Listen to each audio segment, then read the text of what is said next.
ज्ञानदीप लावू जगी। हरे राम कृष्ण हरी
रूप पाहता लोचने ओ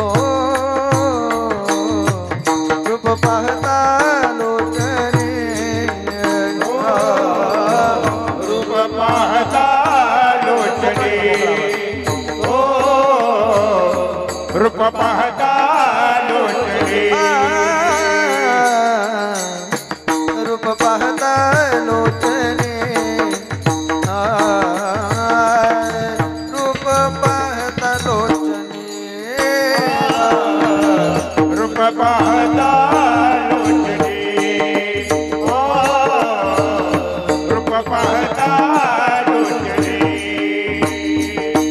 सुख झाले ओ सजने सुख झाले ओ सजने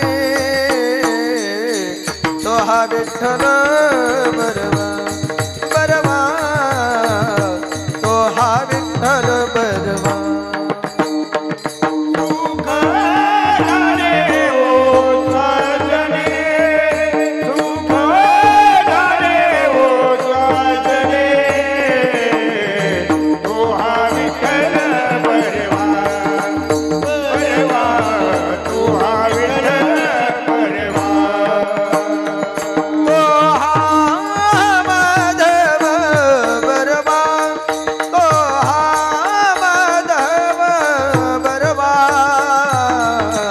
तो हा विठ्ठल बरवा बरवा तो हा विठ्ठल बरवा तो हा माधव बरवा तो हा माधव बरवा तो हा विठ्ठल बरवा बरवा तो हा विठ्ठल बरवा बहुत सुकृताची जोडी जोडी बहुत सुकृताची जोडी जोडे बहुत सुकृताचे जोडे जोडे बहुत सुकृताचे जोडे म्हणून विठ्ठली आवडी म्हणून विठ्ठली आवडी तो हा विठ्ठल बरवा ओ बरवा तो हा विठ्ठल बरवा म्हणून विठ्ठले आवडे म्हणून विठ्ठले आवडे तो हा विठ्ठल बरवा बरवा तो हा विठ्ठल बरवा तो हा माधव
कृष्ण जय जय राम कृष्ण जय जय राम कृष्ण जय जय राम कृष्ण जय जय राम कृष्ण हरे जय जय राम कृष्ण हरे राम कृष्ण हरे जय जय राम कृष्ण हरे जय जय राम कृष्ण हरे जय जय राम जय जय राम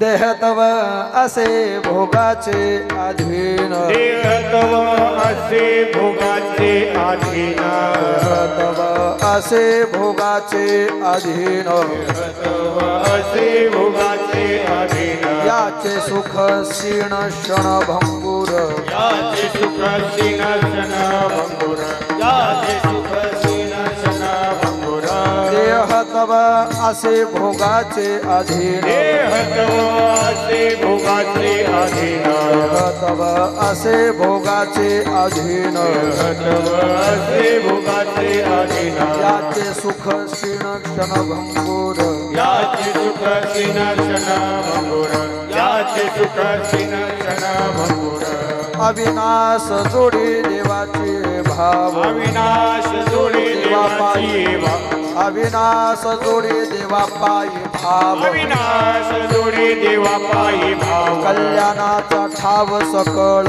ही कल्याणाचा ठाव सकळ कल्याणाचा ठाव सकळ हे भंगुर हा येथील पसारा भंगुर येथील पसारा भंगुर हा येथील पसारा भंगुर येथील पसारा आलिया कारा अवघेनासे आलिया कारा अवघेनासे आलिया कारा अवघेनासे अविनाश जोडे देवा पायी भाव अविनाश जोडी देवा पायी भाव अविनाश जोडे देवा पायी भाव अविनाश जोडी देवा पायी भाव कल्याणाचा ठाव सकळ ही कल्याणाचा ठाव सकळ कल्याणाचा ठाव सकळ तुका म्हणे येथे सकळ विश्रांत म्हणे येथे सकळ विश्रांत तुका म्हणे येथे सकळ विश्रांत म्हणे येथे सकळ विश्रांत आठवावा चित्ती नारायण आठवावा चित्ती नारायण आठवावा चित्ती नारायण अविनाश जोडी देवा पायी भाव अविनाश जोडी देवा पायी भाव अविनाश जोडी देवा पायी भाव अविनाश जोडी देवा पायी भाव कल्याणाचा ठाव सकळ ही कल्याणाचा ठाव सकळ हे कल्याणाचा ठाव सकळ हे विठोबा रघुमाई विठोबा रघुमाई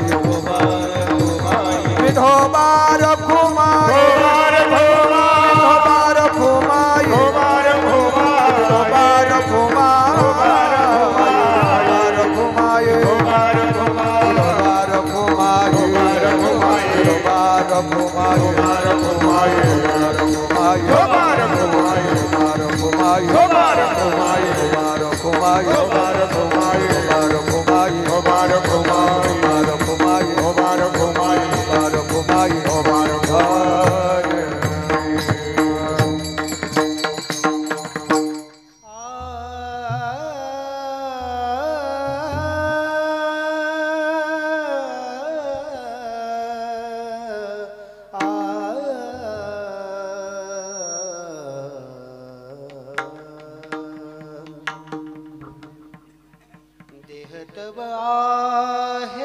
असे भोगाचे अधीन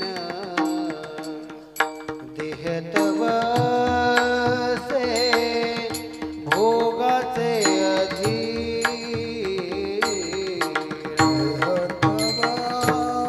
से भोगाचे अधीन देह तव से भोगाचे अधीन देह तव से भोगाचे अधीन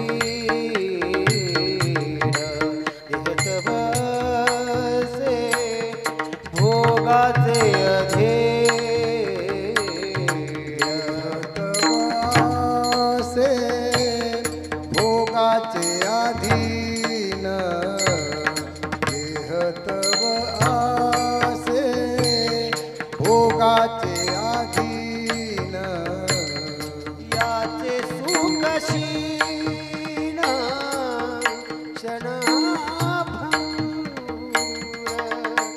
याचे सुख क्षीण क्षणभंगूर अविनाश जोडी देवा पायी भाव अविनाश जोडी सुख क्षीण क्षणभंगूर याच सुख क्षीण क्षणभंगूर क्षणभंगूर अविनाश जोडी देवा पायी भाव अविनाश जोडी देवा पायी भाव तब से परबाजी आधीन तब से भोगाचे अधीन तव आसे भोगाचे अधीन तव आसे भोगाचे अधीन याचे सुख क्षीण क्षणभंगूर याचे सुख क्षीण क्षणभंगूर क्षणभंगूर जोडे देवा पायी भाव अविनाश जोडी देवा पायी भाव सुख क्षीण क्षणभंगूर याचे सुख क्षीण क्षणभंगूर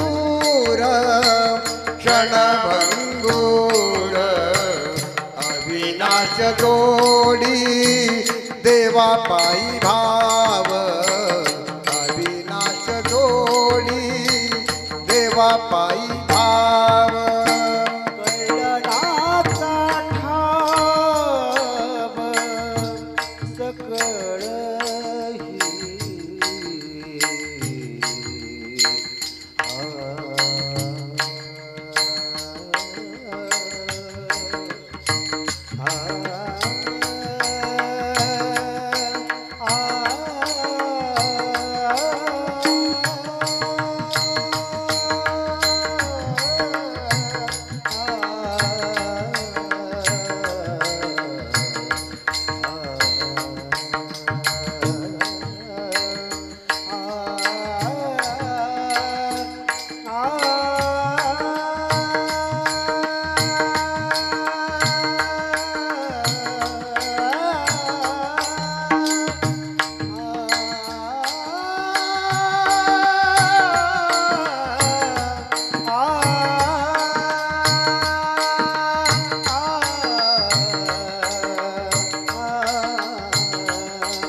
पायी भाव गगनाचा ठाव सकळाही आ आ आ आ कल्याणाचा ठाव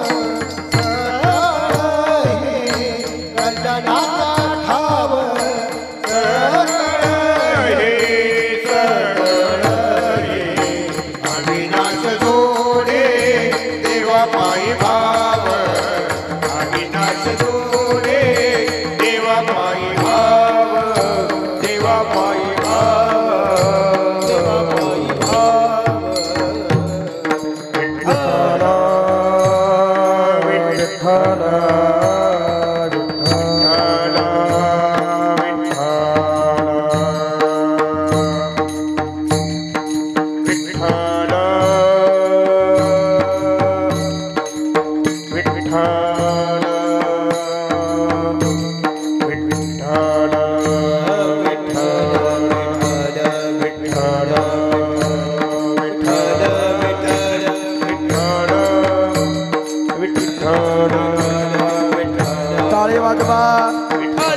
वाजवा म्हणा विठ्ठल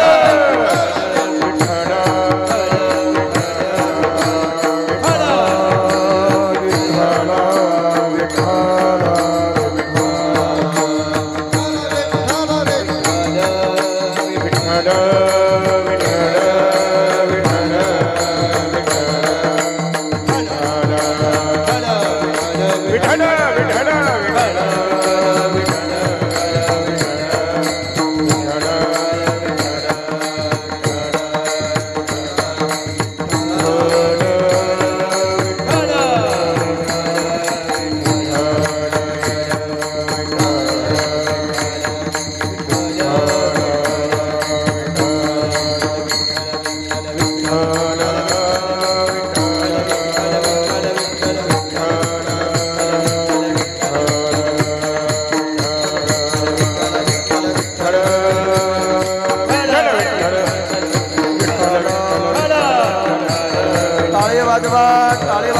टाळी वाजवानी म्हणा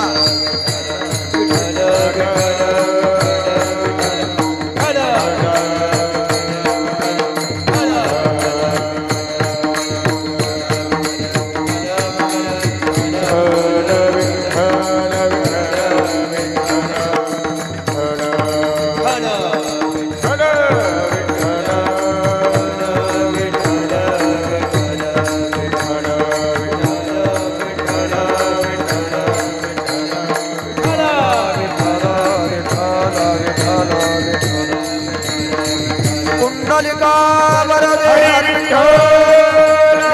ज्ञानदेव हरिनाथ भगवान मौलेश्वर महाराज जगद्गुरु तुकाराम महाराज संत शिरोमणी नरोबा महाराज संत श्रेष्ठ निंबराज महाराज प्रभु रामलिंग भगवान आनंद सुनिवासी सद्गुरु महाराज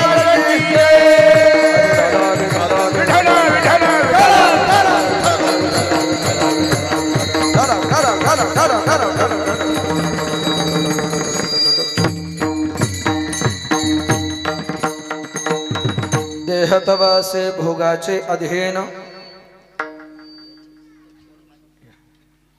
देहतव असे भोगाचे अधीन याचे सुख क्षीण क्षणभंगूर अविनाश जोडी देवाची देवापायी भाव कल्याणाचा ठाव सकळही क्षणभंगुर हा येथील पसारा आलिया अकारा अवघेनासे अविनाश जोडी देवापायी भाव कल्याणाचा ठाव सकळही तुका म्हणे येथे सकळ विश्रांती तुका म्हणे येथे सकळ विश्रांती आठवावा चित्ती नारायण अविनाश जोडी देवापायी भाव कल्याणाचा ठाव सकळ हे विठ्ठल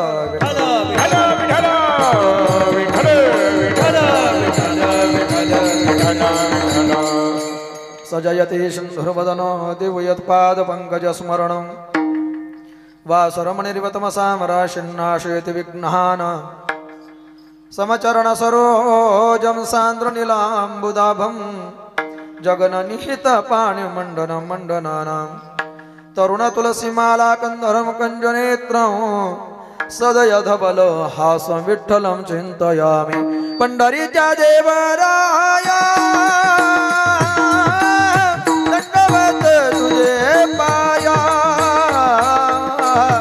दंडवत तुझे पाया पाया दंडवत तुझे पाया पंढरीच्या देवराया दंडवत तुझी पाया दंडवत तुझी पाया दंडवत तुझी पाया पंढरीच्या देवराया दंडवत तुझे पाया दंडवत तुझे पाया दंडवत तुझे पाया पंढरीच्या देवराया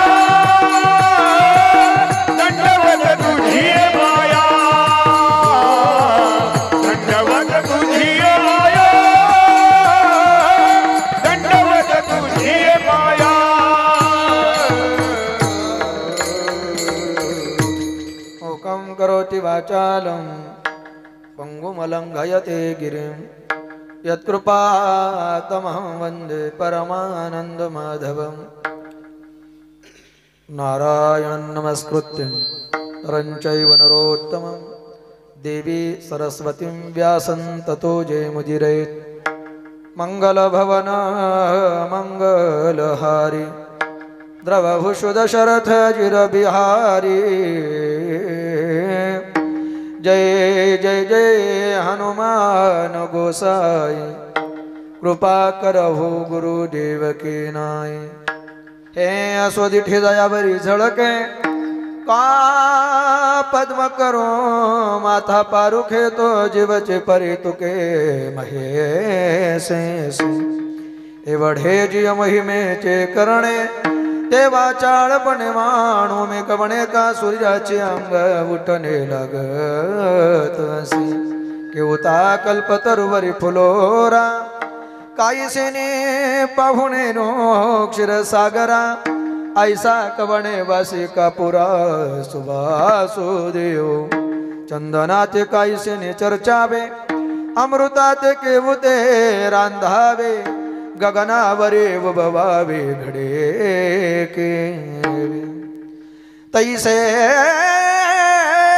श्री गुरुचे महिमान अकळिता के असे साधन हे जाणो नियामिया नमन निवांत केले नमो ज्ञानेश्वर नमो ज्ञानेश्वर नमो ज्ञानेश्वरा नमो ज्ञानेश्वरा नमो ज्ञानेश्वरा नमो ज्ञानेश्वरा नमो ज्ञानेश्वरा नमो ज्ञानेश्वरा निवृत्ते उदारा सोपान देवा निवृत्ते उदारा सोपान देवा मुक्ताबाई नमो त्रिभुवन पावन मुक्ताबाई नमो त्रिभुवन पावन निवृत्ते उदारा सोपान देवा निवृत्ते उदारा सोपान देवा मुक्ताबाई नमो त्रिभुवन पावने मुक्ताबाई नमो त्रिभुवन पावने सेवे लागी सेव प्रधान तुमच्या लागलो निज चरण अहो स्वामी तुकया देवा यावरी न करावा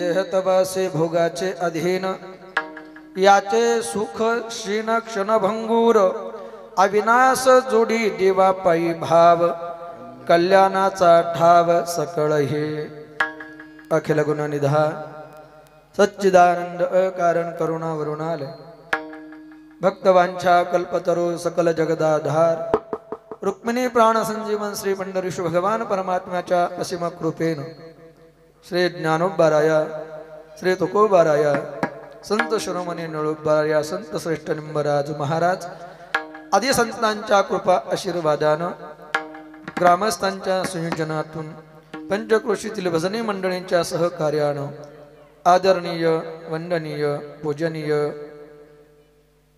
परमपूज्य पांडुरंग महाराज घुले यांच्याही आशीर्वादानं मार्गदर्शनानं प्रेरणेनं सालाबाद प्रमाणे चालत आलेला अखंड हरिनाम सप्ताह या वर्षीची आजच्या दिवसाची म्हणजे द्वितीय दिवसाची माझ्या वाटेला आलेली ही कीर्तनरूपी सेवा आपणा सर्व परमार्थ प्रेमी सज्जन मंडळींच्या वतीनं ग्रामस्थांच्या वतीनं मला दिलं गेलेलं कीर्तन सेवेचं निमंत्रण म्हणण्यापेक्षा केली गेलेली आज्ञा ती आज्ञा शिरसावंद्य मानून या ठिकाणी घडलेलं येणं आणि त्या निमित्तानं पुनश्च एकदा आपणा सर्वांच्या दर्शनाचा आणि सेवेचा मला झालेला लाभ विठाला विठाला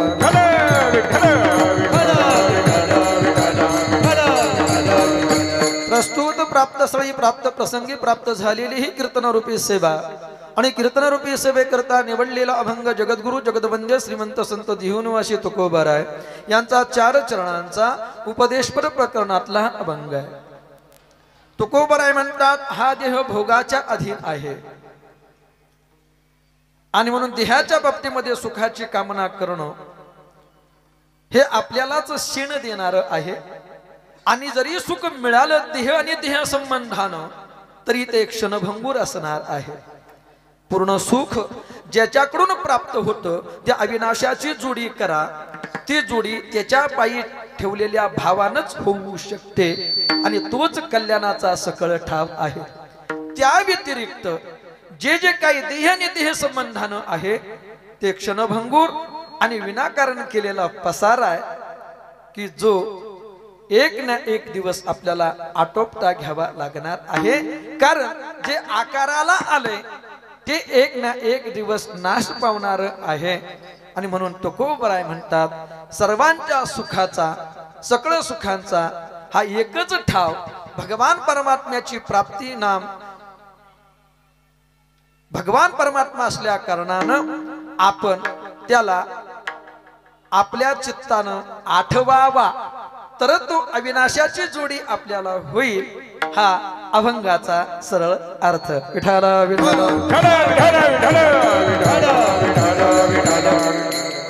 काय होतं थोडा कार्यक्रम घरचा म्हणला का आम्ही नवीन प्रयोग करतो. आपले घरची माणसं असतात सगळे त्यामुळे नवीन प्रयोग करायला काही अडचण नाही. प्रयोग म्हणजे असं काही वेगळा प्रयोग करत नाही. मग पहिला तंटामुक्ती अध्यक्षाचा मग ग्रामपंचायत सदस्याचा प्रयोग तसला प्रयोग नाही. समजा आमचा प्रयोग म्हणजे नवीन अभंगावर चिंतन करण्याचा प्रयोग. मग ते कीर्तन इथल्या सप्ताहातला असो परिसरातला असो वा एकादशीच्या आमच्या 25-30 लोकातला असो नवीन अभंग आणि नवीन अभंगावर आपल्याला काही चिंतन करता येतं का हा थोडासा प्रयोग करायचा आहे. आजही तोच प्रयोग आहे. विठाला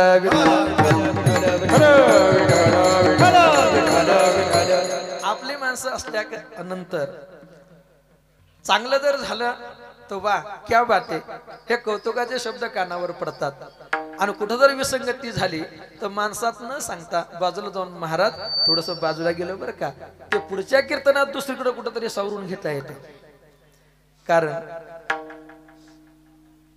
जशी आई आपण म्हणतो ना लेकरानं मांडीवर शी केली म्हणून कोणी मांडी कापत का तसं नाही फार प्रभावात कीर्तन जरी झालं तर तारीख काही चुकणार थोडीच आहे.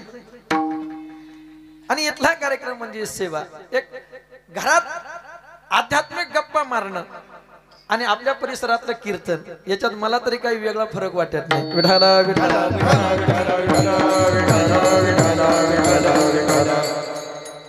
असतो. सेवेकरता निवडलेला अभंग जगद्गुरु तुकोबारायांच्या 4 चरणांचा उपदेशपर प्रकरणातला आहे.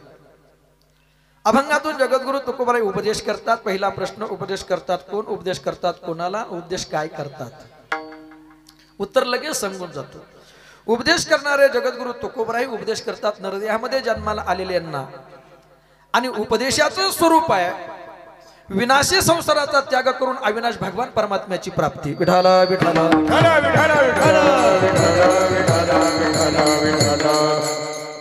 आता उपदेश कुणी कुणाला करावा हा दुसरा प्रश्न. ज्याला उपदेश करायचा आहे त्याच्याविषयीची कळकळ उपदेशकाच्या अंतःकरणामध्ये पाहिजे. उपदेशाचं ज्ञान पाहिजे आणि अधिकाऱ्याला समोरच्याचा अधिकार बघून उपदेश पचेल का याचंही ज्ञान पाहिजे. इथं उपदेश करणारे जगद्गुरु तुकोबाराय आहेत. मग पहिला प्रश्न उपदेश करण्याचा अधिकार तुकोबारायांना आहे का तर त्याचं पहिलं उत्तर आहे. का आहे तुकोबाराय स्वतः म्हणतात कारण उपदेशाच्या रूपानं भगवान परमात्म्याचा निरोप आपल्यापर्यंत पोहोचण्याकरता देवानच आम्हाला इथं पाठवलंय म्हणून तो निरोप तुमच्यापर्यंत पोहोचवण्याचा म्हणजे उपदेश करण्याचा आम्हाला अधिकार आहे. तुकोबारायांचा शब्द. विठाला विठाला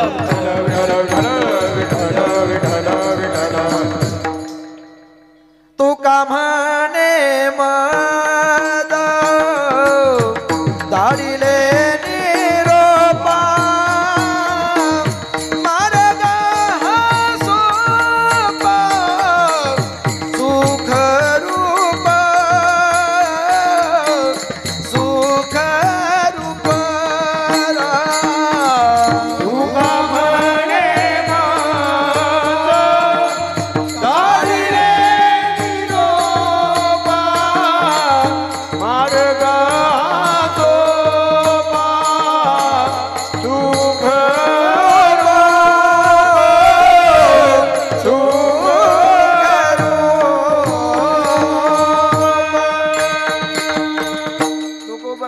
स्वतः म्हणतात, जगाच्या मालकानंच भगवान परमात्म्यानं त्याचा निरोप तुमच्यापर्यंत पोहोचवण्याकरता मला पाठवलंय आणि ते काम करणं माझं कामच आहे, ते कार्य करणं.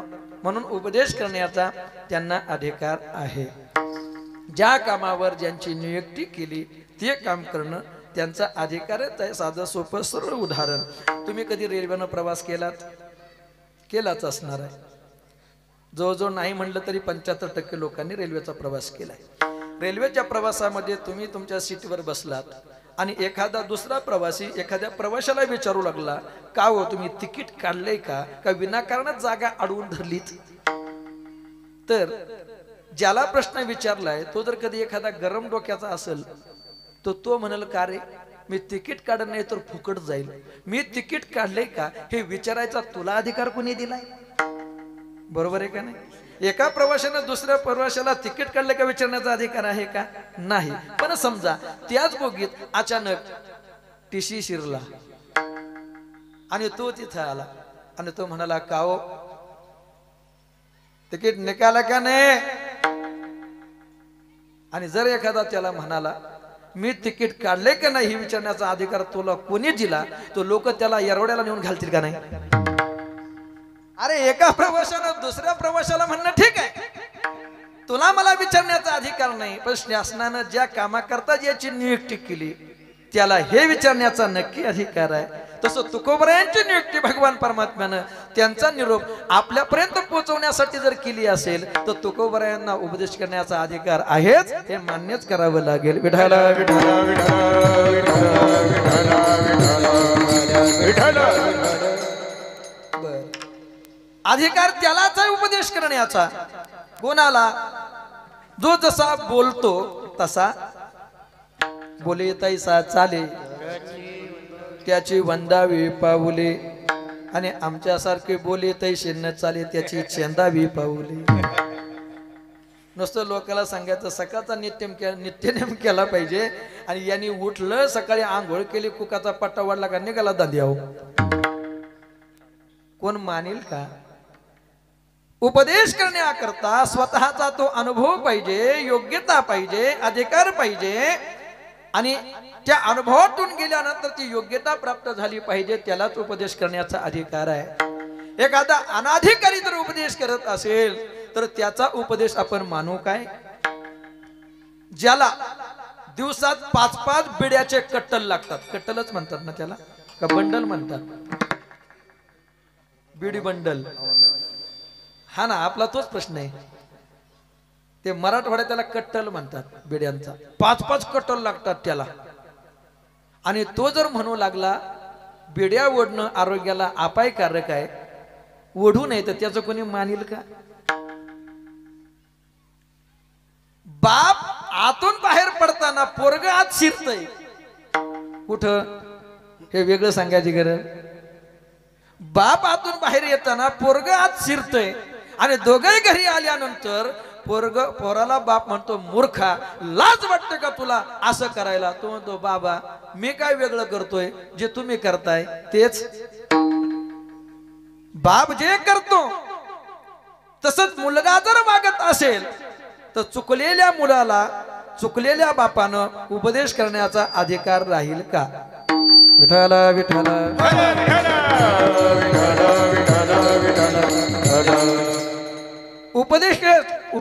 उपदेशकाची योग्यता पाहिजे, अधिकार पाहिजे, अनुभव पाहिजे, आचरण पाहिजे, त्याला तो अधिकार प्राप्त होत असतो. आपल्याकडे थोडं विचित्रच आहे भारतात. काय विचित्र आहे याचं कारण, एकीकडं दारूच्या दुकानांना लायसन कोण देतं? सरकार देतं का नाही?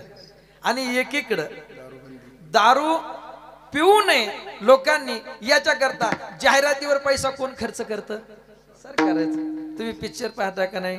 युट्यूबला म्हणा किंवा ती मध्ये जाहिरात येते पहा, ते दारू पिणारा माणूस, सिगारेट ओढणारा माणूस, दारू पिणं आरोग्याला अपायकारक आहे, ते पिऊ नये. त्यानं कॅन्सर सारखा आजार होतो, आतड्यांची चाळण होऊन जाते, आतडी सडून जातात, आरोग्याला अपायकारक आहे, अगदी पैशाचा अपव्यय आहे, वगैरे वगैरे वगैरे. आणि एकीकडं तेच सरकार लोकांनी निर्व्यसनी राहून म्हणून एवढा खर्च करतोय, आणि एकीकडं दारू विकणाराला लायसन आणि पिणाराला पण होतं बघा मागा. आता ऐका नाही, मला माहित नाही, कारण आम्ही ते लायसन घ्यायच्या भानगडीत नाही पडलो कधी, आहे ना. दारू पिणाऱ्यांना सुद्धा लायसन, तेच सरकार. अवघड आहे का नाही बघा. आता ते तसं ते अवघडच कार्यक्रम आहे सगळा. आता विनोदानं विषयांतर करतो थोडस. ते दारू कधी उधार भेटते का? कधीच नाही. परत ती विकण्याकरता लोक कधी आपल्या दारात येतात का? हातगाडी घेऊन, सायकल घेऊन, त्याला पिशवी अडकून, लईच बोलून बोलून त्रास होतो म्हणून ते आता नवीन मशीन निघालंय दारू. असं आहे का? काय नाही ना. बरं तो गुत्ता कुठं असतो? जिथं कोणीच जात नाही, घाण उकिरडा. आणि काही लोकांचं म्हणणं आहे जेवढे अडचणीत धंदा तेवढं गिराईक. शाबास. नाही, तसा आपल्या भागात कुठंच असं काही चालत नाही. नक्कीच आपला भाग चांगला आहे. बरं त्याची जाहिरात करावी लागत नाही, दारामध्ये घेऊन जावं लागत नाही, उधार मिळत नाही, तर लोक तिथं जाऊन पितात. अहो, गावरान तूप घ्यायचं म्हटलं तर लोक विचार करतात, पण ते घेताना विचार करतात का? नाही नाही. आता येत नाहीत, पण शहरामध्ये पहा त्या गवळ्यांच्या बाया ते गावरान गायींचं तूप तयार केलेलं, आणि मग ते तूप घ्या तूप. एक तर त्या तूप म्हणलं का लोक ऐकूनच चूप होतात, नकोच वाटतं ते तूप. तरी एखादा म्हणतो ठेवा खाली बघू द्या कसं आहे, आणि मग ते घ्यायचं असं लावायचं, इथं त्याचा वास घ्यायचा, आणि घेतल्यानंतर म्हणायचं हे काय पॉवरफुल दिसत नाही तूप. तिथं म्हणतो का पॉवरफुल दिसत नाही? तिथं चेक करत नाही पॉवरफुल आहे का पाहत नाही. त्यानं सांगितलं ना एक तांब्या 50 रुपयाला, त्याच्यात 1 रुपया कमी करीत नाही. आता तांब्यानं घेत होते, आता बाटलीत घ्यायला लागले, तो फरक पडलाय. बाकी प्रगती केली आपण. जे तांब्यानं लोक घेत होते आता ते बाटलीनं घ्यायला लागले, भाग वेगळा आहे. ते तूप असं घासायचं, वास घ्यायचं, पॉवरफुल दिसत नाही. कसं दिलं? 1000 रुपये किलो. जास्तच होते. 800 न देता का? तिथं मोलभाव असतो गावरान तुपाचा. त्याच्यामध्ये पुन्हा ती बाई म्हणते बोनीचं गिराईक आहे, जाऊ द्या 800 तर 800. किती घ्यायचंय? तो म्हणतो पावशेर. ते पावशेर केवढ्याचं झालं? 200 रुपयाचं. पावशेर घेतो, ती बाई वजन करते, आणि देता देता परत तो म्हणतो, हातात घेता घेता तूप घेतो बरं का, पण 100 रुपये उधार ठेवा लागतील. तुपाची ही अवस्था आहे. मोलभाव आहे, त्याच्यातही उधारी आहे. तिकडं उधारी नाही, दारात कोणी घेऊन येत नाही, नाहीतरी सगळ्या दृष्टीनं त्याचं नुकसानच आहे, तरी लोक तिथं जाऊन पितात. त्याला सरकार परवाना देतो, आणि पुन्हा निर्व्यसनासाठी लोक निर्व्यसनी बनण्यासाठी तेच रोजानं माणसं लावतात. मद्यपानाची शिराणी वा. नवनीतानं पुसकोनी, केळवती व्याभिचारिणी, वा दैनवाणी पतिव्रता. वा. मद्यपानाची शिराणी केळवती व्याभिचारिणी, दैनवाणी पतिव्रता. आता महाराजांनी प्रमाण दिलं, माझं काय पाठ सांगतो.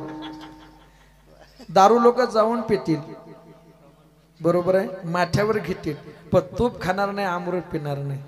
प्रतिवतेची हिळसांड होते, पण व्यभिचारणी मात्र रुबाबात राहते. हा त्यातला भाव. विठ्ठल विठ्ठल.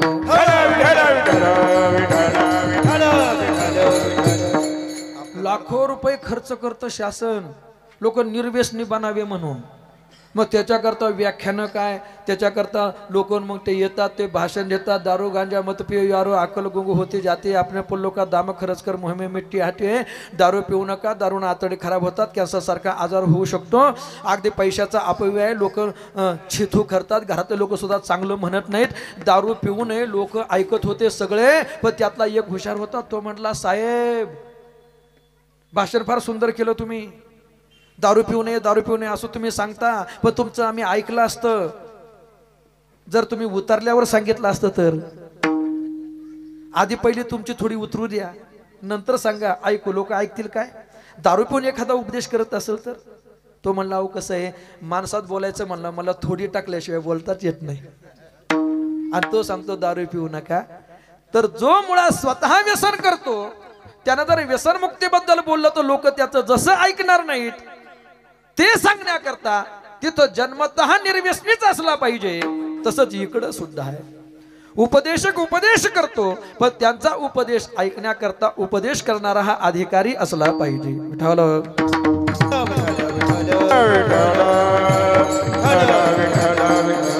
मग तुकोपर्यंत तू ब्रह्मज्ञान आपण कोरडा पाषाण, आपण कोरडा पाषाण, आपण कोरडा पाषाण. लोक सांगे ब्रह्मज्ञान कोरडा पाषाण, आपण कोरडे पाषाण, आपण कोरडे पाषाण.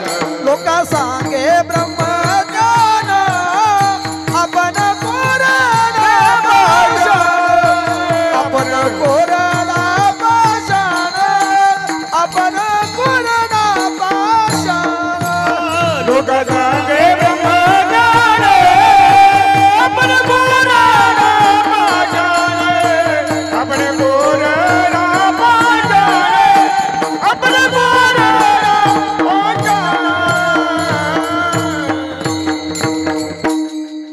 उपदेशकाचा अधिकार पाहिजे, स्वतः तसं वागलं पाहिजे, स्वतःला तो अनुभव पाहिजे. मग तुकोबरायांचा तो अधिकार आहे का? तर तुकोबरायांच्या अधिकाराबद्दल मी काय बोलावं? उपदेश करण्याचा अधिकार एक देवाने त्यांना इथं पाठवलंय, हा पहिला. आणि दुसरं, अधिकाराच्या बाबतीमध्ये जर विचार केला तर जगद्गुरु तुकोबराय म्हणतात आधी केलं आणि मग सांगितलं. अनुभवे आले अंगा ते या जगात येत असे. आम्ही नुसतं सांगितलं नाही, देवाचा निरोप तुमच्यापर्यंत पोहोचत असताना पहिल्यांदा आम्ही तसं वागलो आणि आम्ही वागल्यानंतर अनुभव रूपानं तो निरोप तुमच्यापर्यंत पोहोचवलाय. विठ्ठल विठ्ठल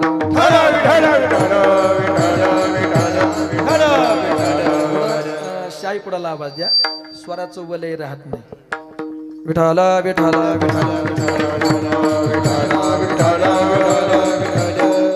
आणि म्हणून जगद्गुरु तुकोबराय नरदेहामध्ये जन्माला आलेल्यांना उपदेश करतात. नरदेहामध्ये आम्ही जन्माला आलो, माणूस म्हणून जन्माला आलो तर आमचं वागणं हे शास्त्राला अनुसरून पाहिजे, शास्त्राला अनुसरून पाहिजे. श्रीमद भगवद्गीतेच्या 16व्या अध्यायातला शेवटचा श्लोक, तस्मात् शास्त्रं प्रमाणन्ते कार्याकार्ये व्यवस्थितो.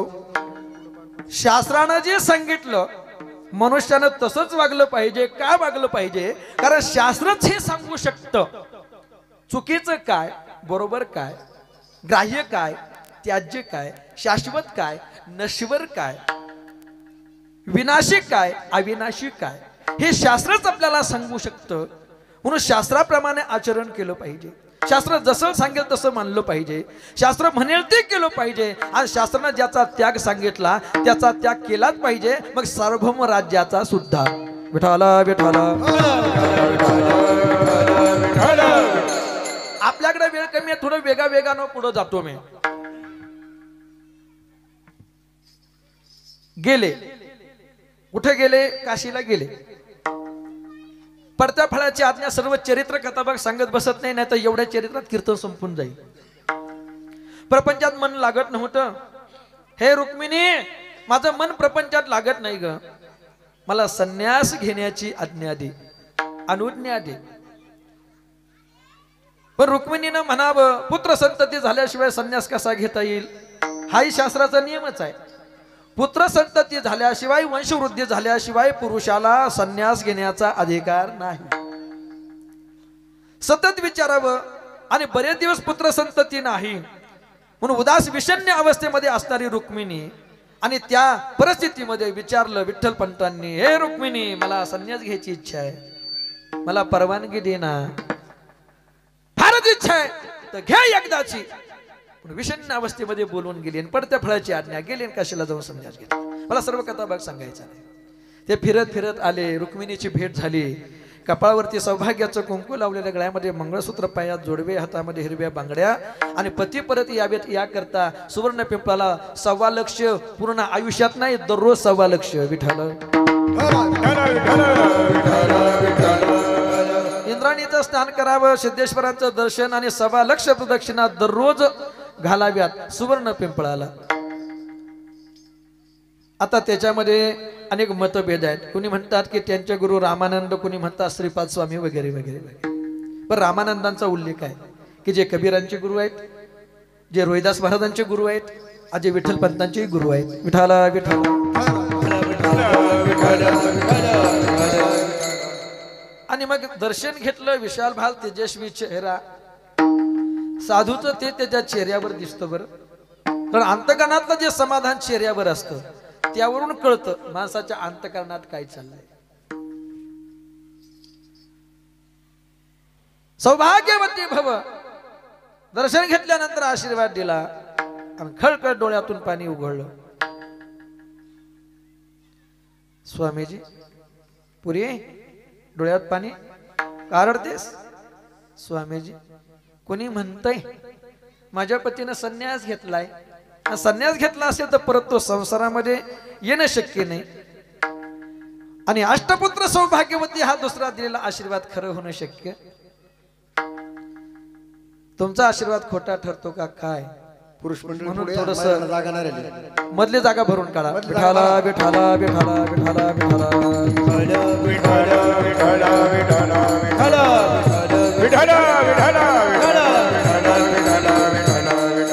सरका सरका सरका पुढं मागं महिलांना जागा होईल. सरका पुढं. त्याच्यामुळे मगाशी म्हटलं होतं पुढं सरकून बसा, आधी मोकळी जागा धरून बसा. पण आपल्याला दाव्यात बसायची सवय लागली ना, जागा आरक्षित ठेवू. पण उद्यापासून जे अगोदर येतील ना त्यांना विनंती असेल गडी मंडळी पुढे या. असं पुढं पुढं म्हणजे पुढून माणसं मागं बसत गेली पाहिजेत. मागं बसत पुढची जागा कव्हर करत नाही यायचं. जे आलेत काही अडचण आहे. कुठं महाराज तुम्हाला लय श्रीमद भागवतातले प्रश्न विचारणार आहेत. महाराजांना तरी काय येतं सध्याच्या? आमच्या सारख्याला काही येत नाही तुम्हाला विचारणं इतपत.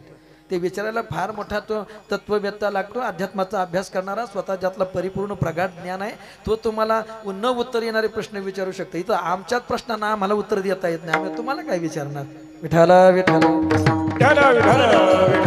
विचारला तर एखाद्या महाराजांनी प्रश्न तर त्याला सरळ म्हणायचं महाराज त्याच्यासाठी तर तुम्हाला बोलवले, आम्ही नाही बसलो. घाबरायचं काय कारण आहे? अगदी जाऊ द्या. कुठवर आलतो आपण? हे असं होतं मग गडबड झाल्यानंतर. अगदी सगळ्यांची सोय झाली पाहिजे. सगळ्यांना व्यवस्थित बसला आलं पाहिजे. समोर बसून कीर्तन ऐकलं पाहिजे. आणि नंतर येणारा विनंती असेल तुम्ही पण लवकर आलं पाहिजे. नाही तर तुम्ही आता 8 वाजता काय अर्थ आहे त्याला? तुम्ही पण जरा लवकर येत. आता काय स्वयंपाकाची गरज आहे का घरी? ती व्यवस्था केली का नाही आपण? स्वयंपाक करायचे का भांडे घासायचे का काही? विनोदानं बोललो बरं, नाही तर रुसतात माझ्यावर. कोण रुसते? आपलेच माणसं आहेत सगळे. येणार नाहीत परत. आशीर्वाद खोटा होतो का काय? शंकाय म्हणून डोळ्यात पाणी आलं. पतीचं वर्णन कर बरं तुझ्या. मग पतीचं वर्णन केलं आणि आश्रमातला चैतन्य डोळ्यासमोर उभा राहिला. सर्व कथाभाग सांगत नाही, परत पाठवून दिलं. गुरु आज्ञा होती महाराज. रामानंद स्वामी ज्यांचे शिष्य कबीरजी आहेत, ज्यांचे शिष्य रोहिदास महाराज आहेत, विठ्ठल पंत अधिकार किती मोठा असेल. आणि सत्पुरुष जर म्हटलं तर नक्की शास्त्राच्या विरोधात जाणार नाहीत. कारण पहिल्यांदा चूक केली विठ्ठल पंतांनी की पडत्या फळाची आज्ञा, पत्नीची सहमती नव्हती आणि पुत्र संतती नाही. संन्यास घेण्याचाच अधिकार नव्हता मुळात. खोटं बोलून संन्यास घेतला मला कोणीच नाही म्हणून. आणि मग परत पाठवलं. क्रमाक्रमानं मुलं झाली. पण एक लक्षात घ्या, अलीकडच्या काळात अंबा महाराज एक ब्राह्मण द्रोह विनाकारण आपल्या समाजामध्ये आहे. मी क्षमा मागून बोलतो आपले, मी बहुजन समाजातला आहे. मी काय ब्राह्मणाच्या पोटी जन्माला आलो नाही. गणेश फार वाढलाय, खूप वाढलाय विनाकारण. असं करू नका. माझा एक जाहीर प्रश्न आहे तुम्हाला, माझ्यासहित तो प्रश्न आहे. मला खरं मनापासून सांगा, काय वाटोळ केलं हो ब्राह्मणांनी आपलं? अभ्यास करा, अभ्यास करा, नक्की करा अभ्यास. आणि अभ्यास मला 30, 35, 40, 100, 200 वर्षाचे पुरावे सांगू नका. लोक आम्हाला पुरावे देतात. कुठले पुरावे देतात? छत्रपती संभाजी महाराजांचं सगळं काही त्या घटना घडून गेल्यानंतर नंतरच्या काळात जे लोकांनी लिहिलंय ते आम्हाला दाखवतात. ते नका दाखवा आम्हाला. प्रत्यक्षदर्शी तिथं कोण होता काय? चुकलं नाही असं मी म्हणत नाही, चुकीचं घडलंही असेल, त्यांच्या हातून घडलं असेल, म्हणजे फक्त त्यांच्याच हातून चुकलं का? त्याच्यात आपली लोक नव्हती का कुणी? मग आपण त्यांचं का नाव घेत नाही? एक एक एक गोष्ट लक्षात ठेवा, जेवढे उपकार या ब्राह्मणांचे या भारत देशावर आहेत ना, तेवढे उपकार दुसरे कोणाचेच नाहीत. विठाला विठाला राजांना घडवलं त्याच्या पाठीमागे एक ब्राह्मणच आहे. मला सांगा, छत्रपती संभाजी महाराजांनी जे काव्य लिहिलं, पुस्तक लिहिलं, काय त्या पुस्तकाचं नाव? विठाला विठाला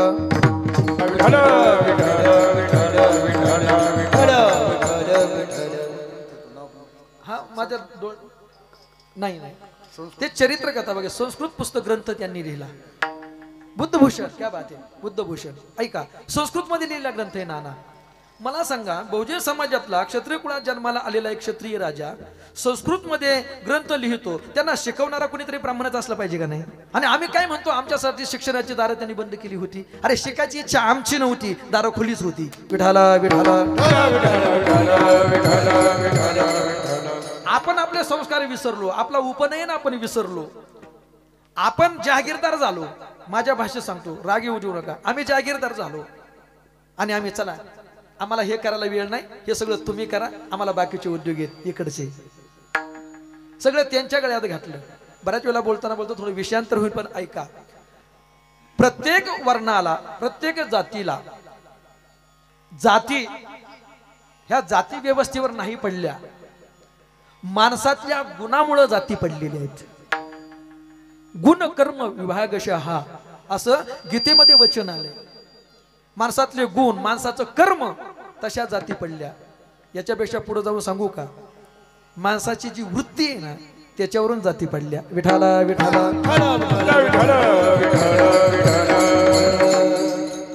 आज आपल्याजवळ जो ठेवा आहे, जो संस्कृत भाषेचा ठेवा असेल, जगाच्या पाठीवर एक नंबरची समृद्ध भाषा आहे. ह्या भाषेमध्ये जेवढा शब्दसंग्रह आणि शब्दकोश आहे, जगाच्या पाठीवर एकाही भाषेमध्ये नाही. हे लक्षात घ्या. आपण श्रीमंत आहोत, आपण गरीब नाही.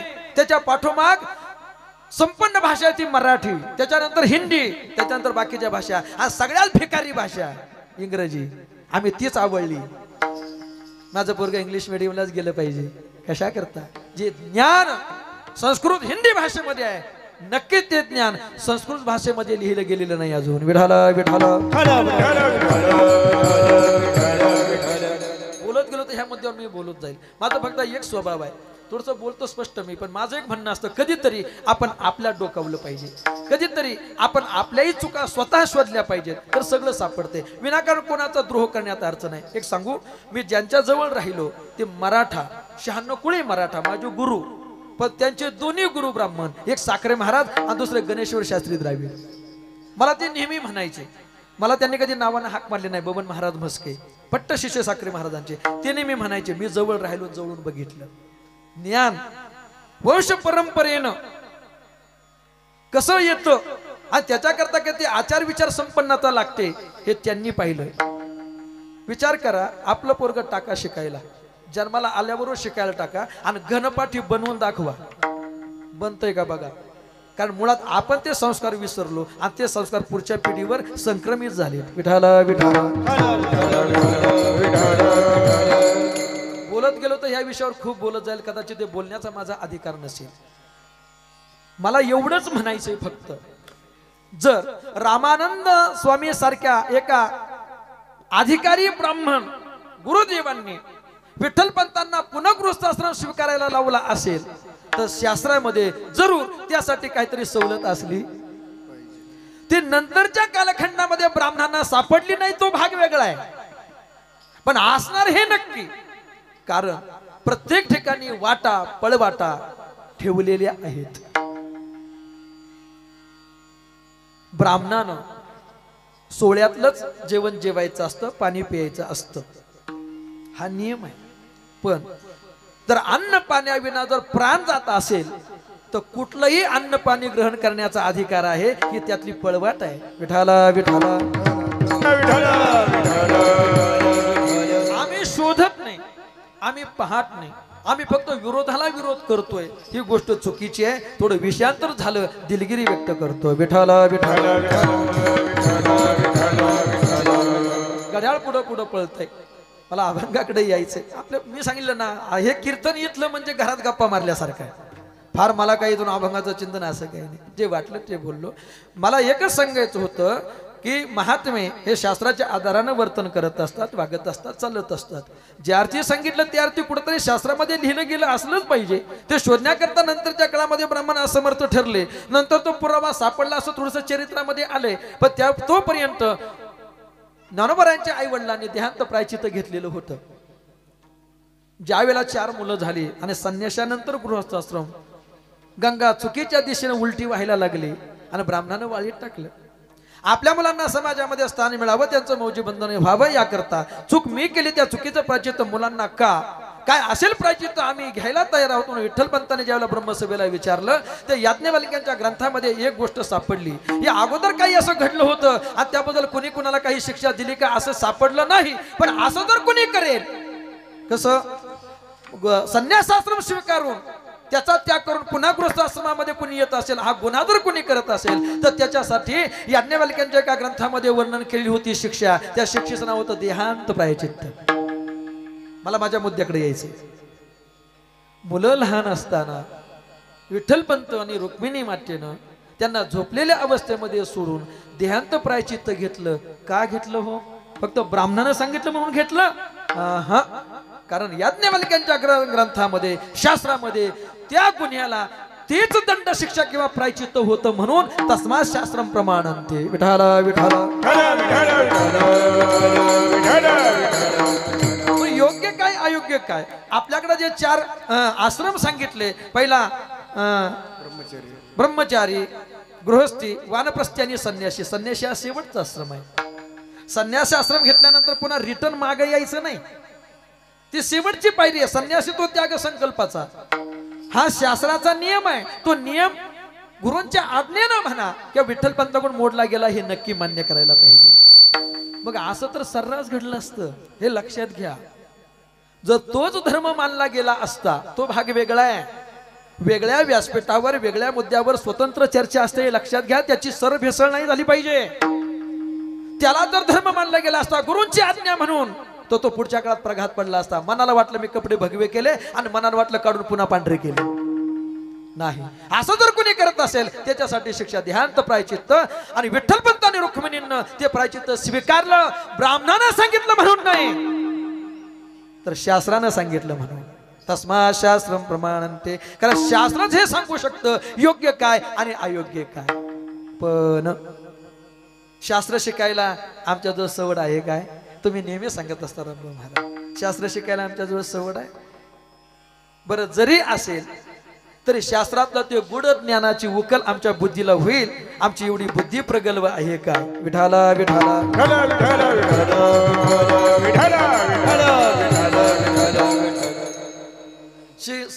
आणि शास्त्र शिकण्या इतपत आम्हाला आयुष्य तरी आहे काय? मग शास्त्राप्रमाणे वागलं पाहिजे. ते शिकण्याकरता तेवढं ज्ञान, आयुष्य आणि बुद्धी आमच्या जवळ नाही. मग आम्ही काय करावं? आम्ही एकच करावं, ज्यांना शास्त्राचं ज्ञान आहे त्यांना तो मार्ग विचारावा. आणि ते ज्ञान कुणाला आहे? पाहिली पुराणे चांडोळीली दरुशने. पाहिली पुराण, तुकोबराय म्हणतात तो अनुभव आम्हाला आहे. आम्ही पुराण पाहिली. दर्शन म्हणजे 6 आस्तिक शास्त्रकार, 6 नास्तिक शास्त्रकार, हे 12 दर्शन आहेत. म्हणजे शास्त्र हे सगळी आम्ही बघितली आणि याचा निष्कर्ष काढला विठोबाशी शरण जावे. ती आम्ही बघितली, शास्त्र आम्हाला माहित आहे. आणि मग ज्यांना शास्त्र माहित आहे त्यांनाच उपदेश करण्याचा अधिकार आहे. तुकोबराय म्हणतात ते आम्हाला माहित आहे, आम्ही अनुभवलंय, आम्ही अभ्यास केलाय, म्हणून तुम्हाला उपदेश करण्याचा अधिकार आम्हाला आहे. विठाला विठाला.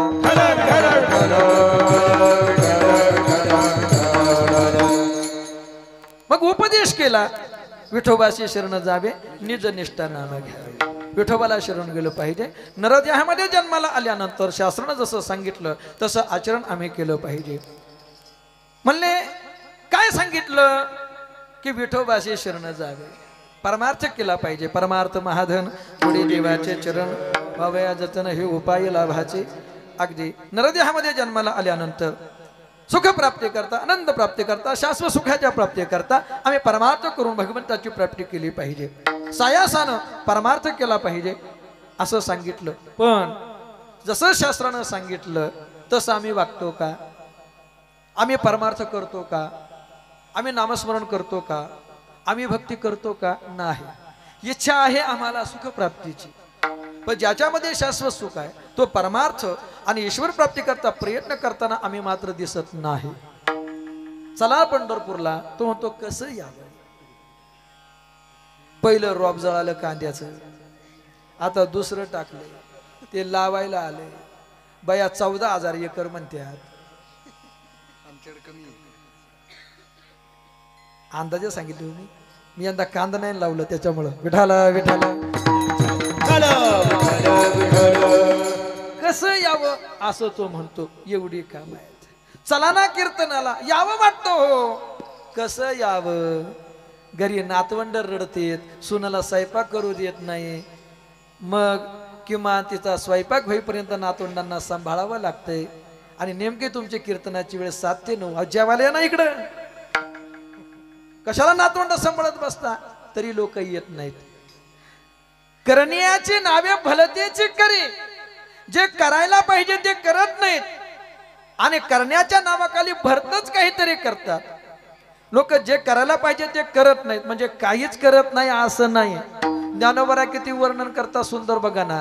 ज्ञानोबा म्हणतात जे करायला पाहिजे ते करत नाहीत आणि नको त्या गोष्टी प्रयत्नानं करतात.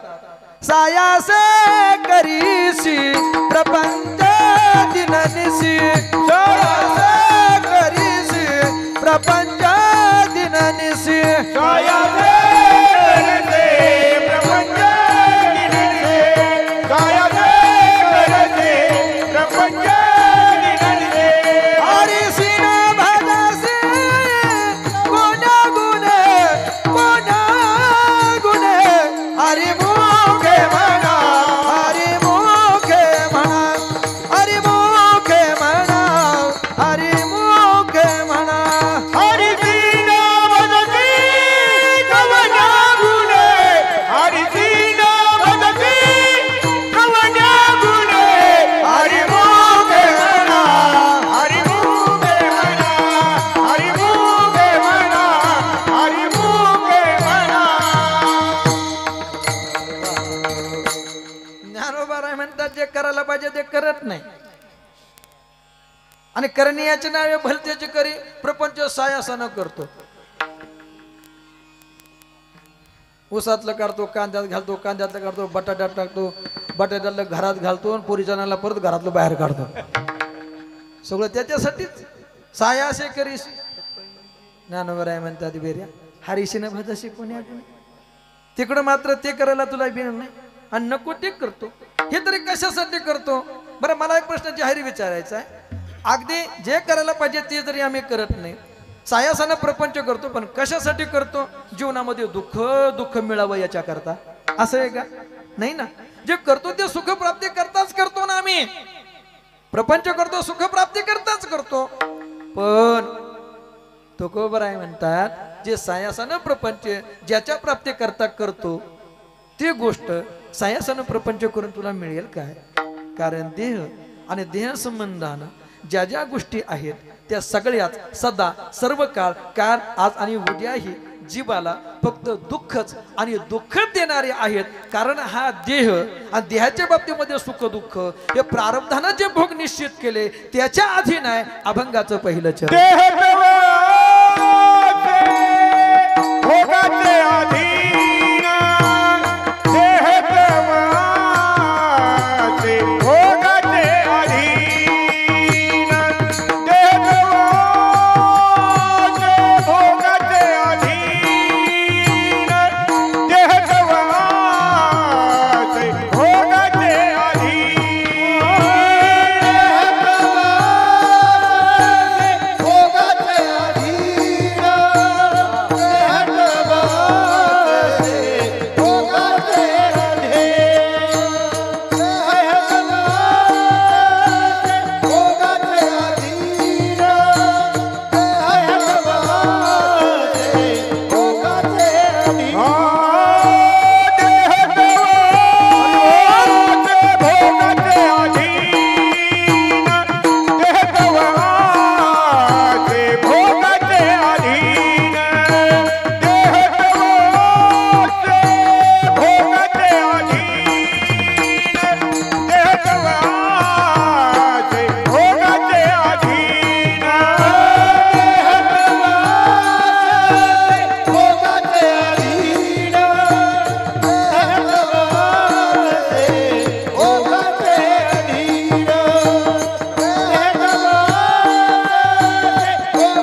विठाला विठाला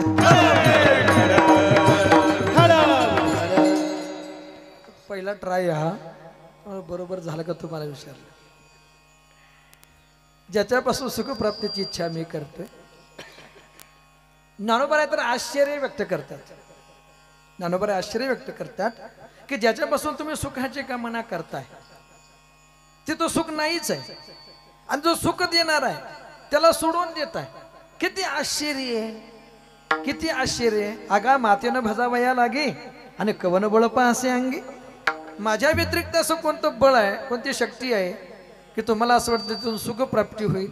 मग त्याच्याकरता खूप उदाहरणं आली, मी सांगून वेळ घेणार नाही अगदी. कारण देह आणि देह संबंधी त्यातून तुम्ही कितीही जरी सुख मिळवण्याचा प्रयत्न केला तरी तिथं आम्हाला सुख मिळू शकत नाही. कारण तुकोबराई म्हणतात देह तव असे भोगाचे.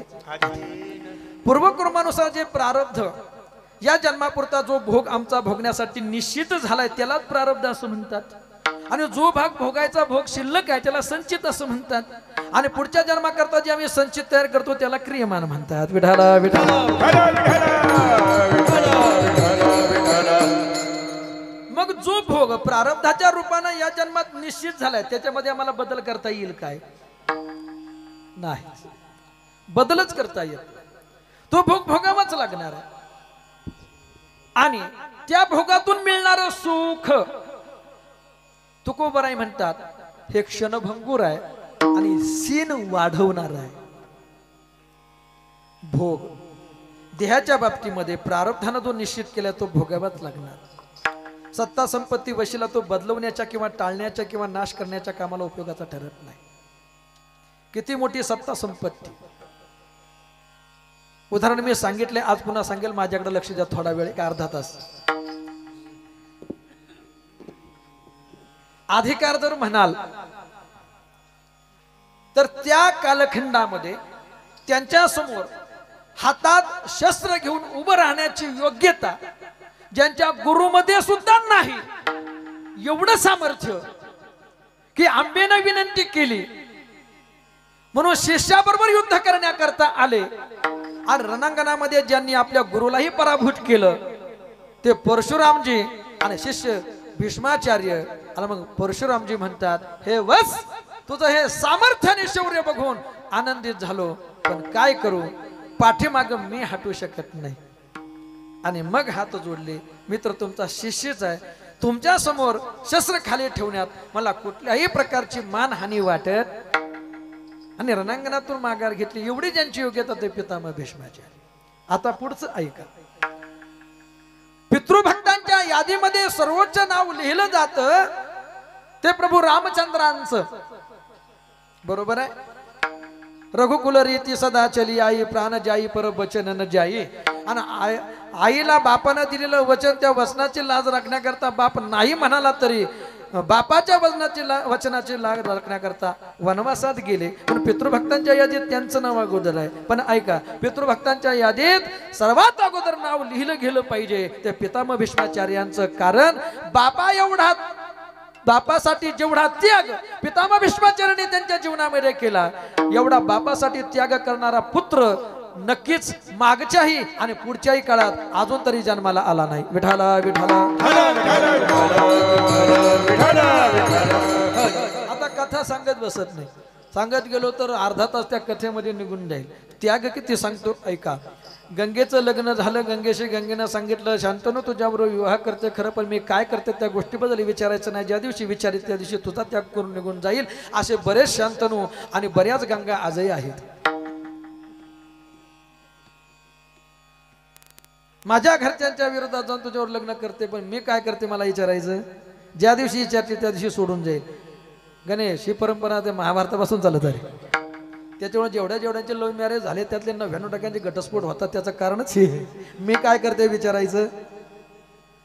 7 मुलं झाली, स्वतःच्याच पाण्यात बुडून मारले आणि 8वं मुलगी घेऊन निघाली. त्याला शांतनु अगोदर घाबरला खरा, पण नंतर विचार केला सगळेच पोरं मारले तर वंशवृद्धी व्हायची कशी, वंशवेल वाढेल कशी. मग विचारलं गंगे जगाची आई आहे, माता आहेस, तू स्वतःची लेकरं जन्माला घातलेली स्वतःच्या पाण्यात बुडून मारलीस, का करतेस असं. मग गंगेनं सांगितलं तुला सांगितलं होतं आधी विचारायचं नाही, चालले सोडून.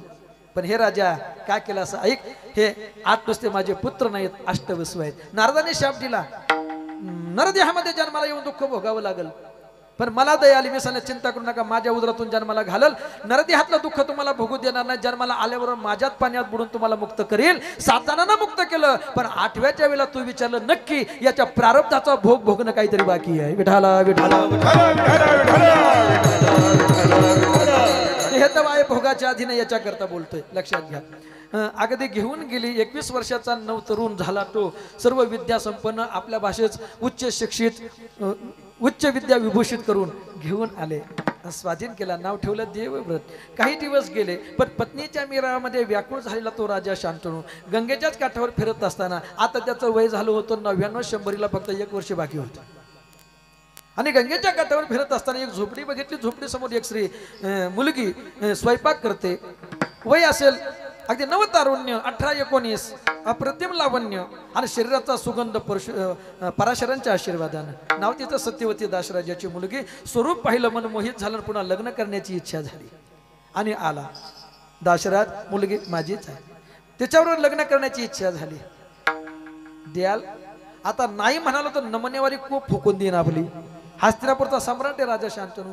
द्यावी तर 99 वर्षाचं म्हातारा आपली 18 वर्षाची पोरगी मागतोय, कोण देईल का हो? वयात अंतर म्हणून पोरी दिल्या नाहीत अशी कितीतरी लग्न सध्या काळात मी बघितली. मी स्वतः जुळवण्याचा प्रयत्न केला तर लोक म्हणले महाराज जरी तुम्ही असाल तरी नाही, वयात लईच अंतर आहे 8 वर्षाचं, आणि 18 ते 99 अंतर झालं किती महाराज. आणि मग मधलाच मार्ग जसा आपण शोधतो तसाच त्यानं शोधला. मुलगी 3ऱ्या वर्षाला आहे, अजून 2 वर्ष बाकी आहेत, नंतर बघू. त्याने ते सांगितलं, यंदा कर्तव्य नाही. ओळखायला वेळ लागला नाही. उतरले चेहऱ्यानं, मनात तोच विचार घोळतोय. आणि रथातून खाली उतरताना देवव्रतानं म्हणजे भीष्मांनी बघितलं, विचारलं पिताश्री चेहऱ्यावर नाराजी का?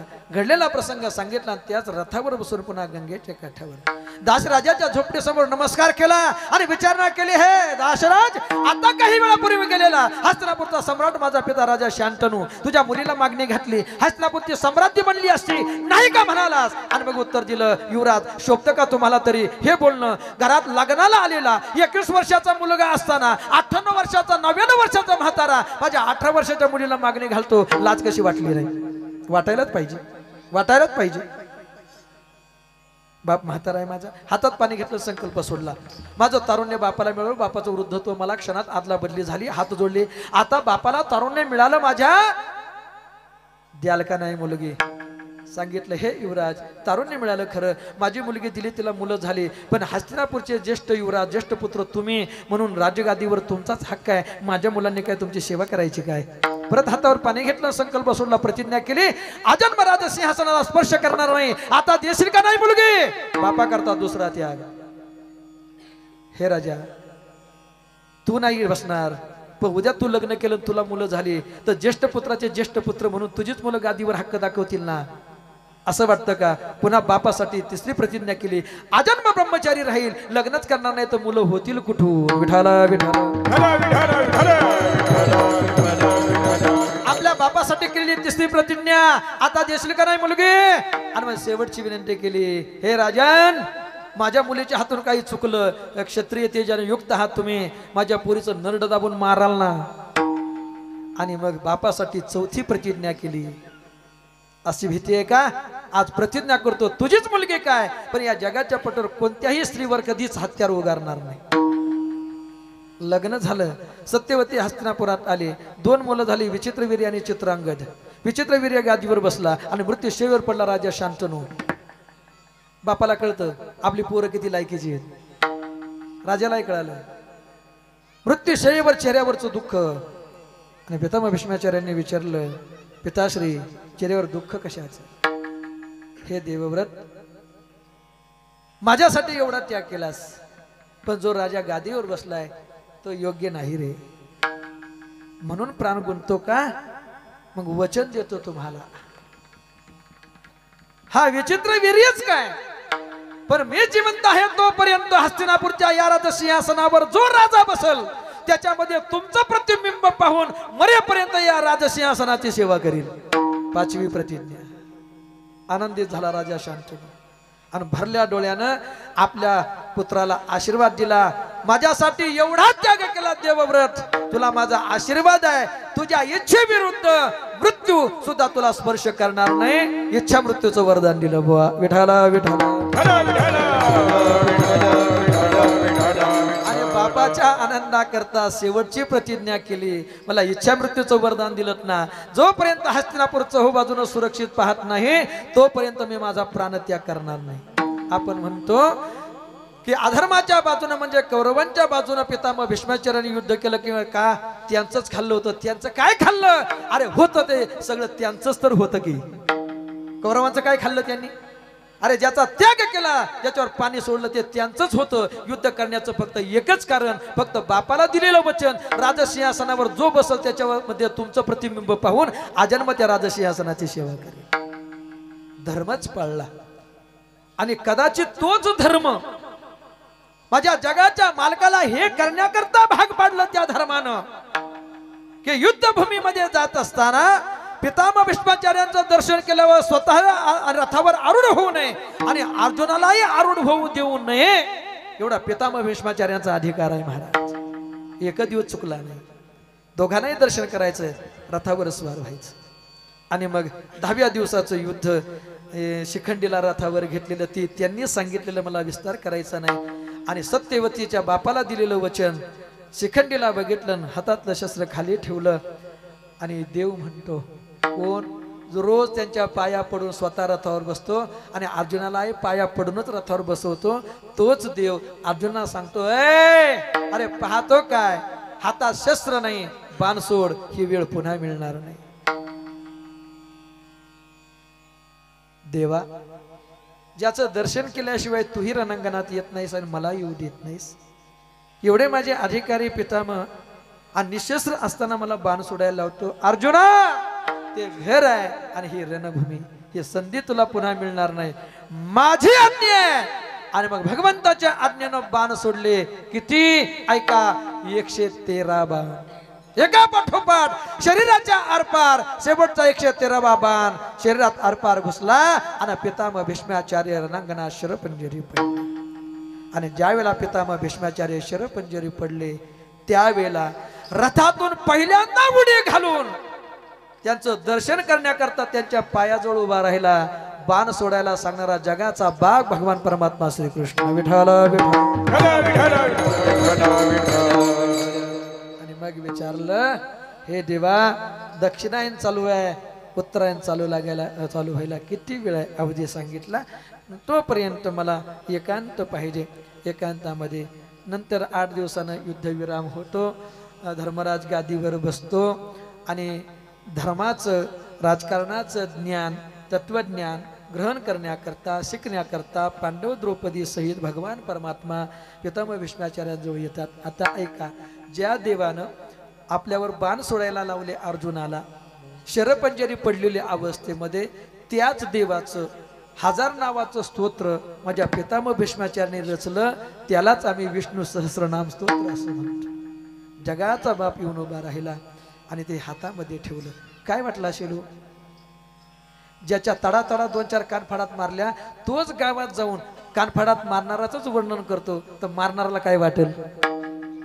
अरे ज्याच्या अंगावर मी बाण सोडायला लावले अर्जुनाला, त्यानं माझं 100,000 नावाचं स्तोत्र तयार केलं.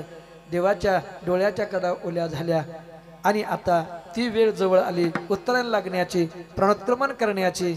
मृत्यू समोर येऊन उभा राहिलाय, पण इच्छा मृत्यूचं वरदान आहे. हात जोडून विनंती करतो, पितामह, तुमच्या आज्ञेची वाट पाहतोय. आणि आता जायचं हे कळलं आणि डोळ्यातून अश्रू उघळले. जगाच्या बापानं ते बघितलं आणि माझा जगाचा बाप पितामह भीष्माचार्यांच्या उशाशी आहे. आपल्या पितांबरानं डोळ्यातले अश्रू पुसले आणि पितामह भीष्माचार्यांना विचारलं, का हो मृत्यू नजरे समोर येऊन उभा राहिला म्हणून डोळ्यात अश्रू आले काय? त्याला पितामह भीष्माचार्य म्हणतात, नाही रे, याही क्षणाला माझ्या इच्छेविरुद्ध तो मला स्पर्श करू शकत नाही. मग डोळ्यातले अश्रू का? आणि मग विचारलं, मी माझ्या पहिल्या चरणाकरता बोलतो हे लक्षात घ्या. देवा, मृत्यू लोकातलं हे जीवन जगत असताना कुठलंही पाप माझ्या हातून घडलं असं मला आठवत नाही. जेवढ्या प्रतिज्ञा केल्या आयुष्याच्या शेवटच्या क्षणापर्यंत त्या पाळल्यात मी. मग सच्चरित्र जीवन जगून सुद्धा, प्रामाणिकपणे जीवन जगून सुद्धा, धर्माची कास न सोडता देखील मला एवढ्या दिवस या शरपंजरी बाणाच्या टोकावर का पडावं लागलं की जगाचा मालक माझ्या उशाला येऊन माझ्या डोळ्यातले अश्रू पुसतो. असं का घडतंय हे, या गोष्टीचं वाईट वाटलं देवा, आणि म्हणून डोळ्यात पाणी आलं. देहतवाय भोगाच्या अधीन याच्याकरता बोलतो. आणि मग डोक्यावरती हात ठेवला आणि पूर्वायुष्याचं ज्ञान घडलं. कोण होते? युवराजच होते पितामह. पूर्वायुष्यात शिकारीसाठी निघाले. झाडावरती एक सरडा बघितला, त्याचा स्वभाव आहे जोर काढणं. पण असं म्हणतात सत्ता, संपत्ती आणि तारुण्य या तीन गोष्टी एकत्र आल्या का मनुष्याकडून पाप घडतच. पाप करण्याकरता तो प्रवृत्त होतो, पाप घडूनही जातं. अहंकार जागा झाला. मी सामर्थ्यशाली, वैभवशाली या साम्राज्याचा युवराज, आणि माझ्या समोर जोर काढतो काय? बाणाच्या टोकावर उचलला, असा फेकला. तो निवडुंगाच्या काट्यावर पडला. काहीच अपराध नव्हता त्याचा. सहज स्वभाव आणि हृदयाच्या आरपार काटे गेले. आणि प्राण सोडत असताना त्याने शाप दिला, हे युवराज, माझा सहज स्वभाव आहे रे, तुला पाहून नाही तसं मी केलं, पण तरी तुझ्यामुळं मला अशी अवस्था प्राप्त झाली, याची पुढच्या जन्मात व्याजासहित वसुली होईल. जेवढी पळ या काट्यावर मी जिवंत आहे, तेवढेच दिवस तुला बाणाच्या टोकावर पडून राहावं लागल. विठाला विठाला.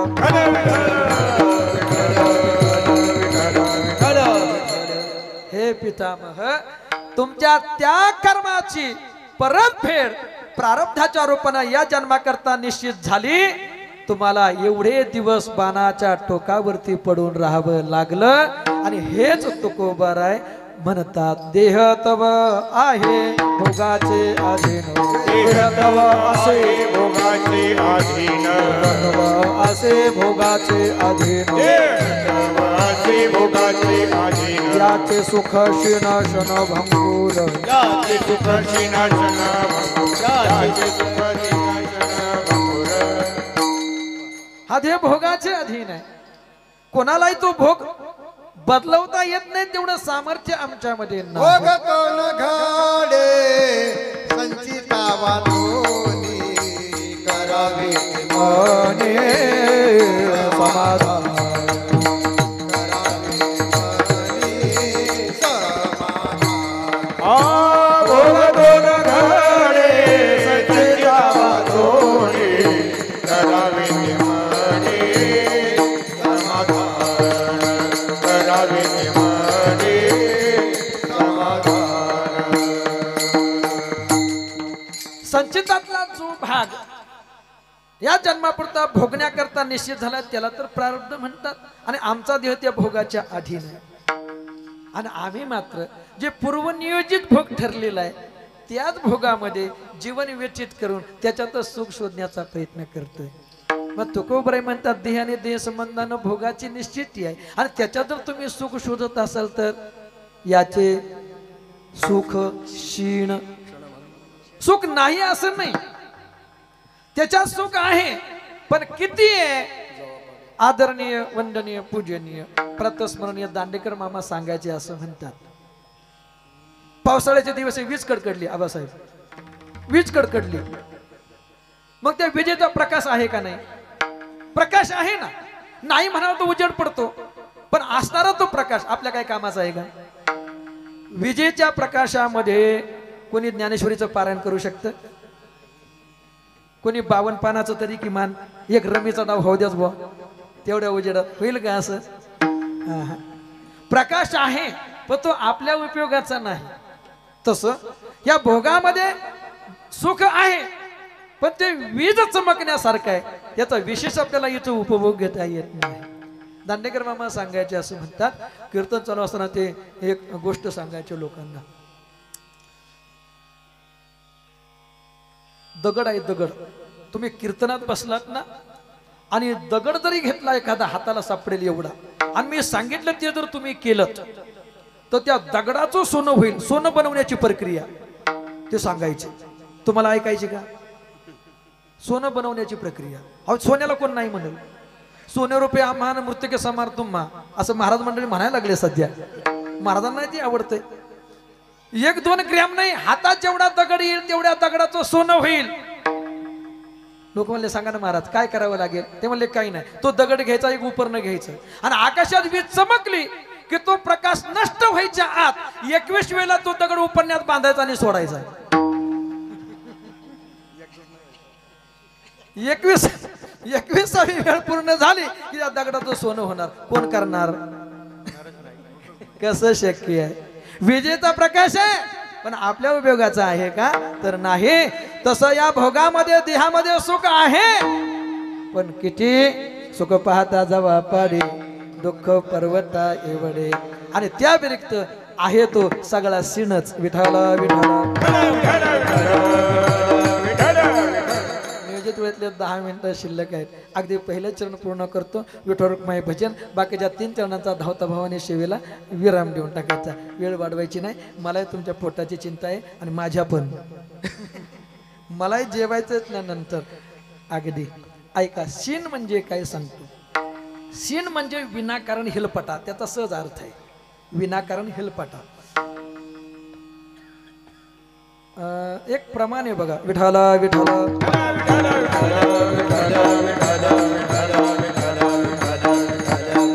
सुखबऱ्यांचं प्रमाण आहे. मातेशी वाटे पुत्र व्हावा राजबिंडा. आईला काय वाटतं म्हणजे तुम्हाला काय वाटतं? माझा पोरगा राजबिंडा व्हावा. राजबिंडा म्हणजे शरीरानं बोंब्या नाही.